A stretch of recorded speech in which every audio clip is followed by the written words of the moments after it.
Schools are still working to get children's learning back on track nearly 4 years after the pandemic started. Local 12's Annie Brown talked with Cincinnati Public Schools superintendent about their recovery plan. Annie?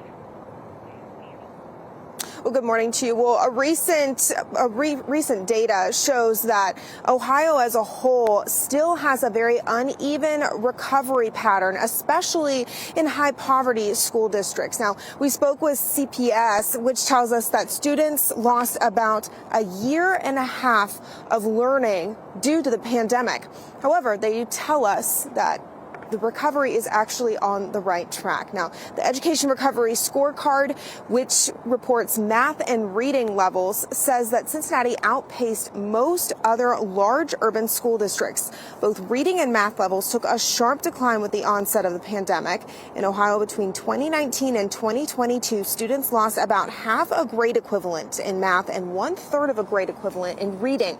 In high poverty districts like Cincinnati, with others including Akron, Springfield City, Canton, and Columbus City, that loss was even greater.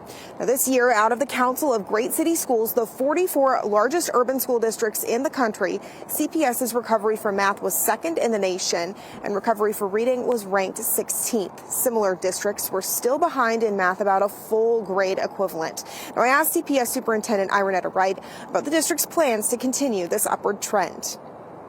These are still areas of challenge because we're not quite where we want to be yet. And so while we celebrate the improvement, we celebrate the growth, we still have a long way to go. Essentially what this data is telling us is that in just a year, we were able to recover almost a year and 3/4 of what our students lost. So focusing on that current year as well as really digging into the year and a half that they lost during COVID.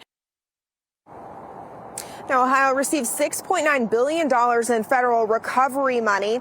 And as of January of this year, there's still about $1.5 billion of those dollars left. That's about 23%. You can always find our stories here on YouTube, but go ahead and tap subscribe. That way you're always in the know.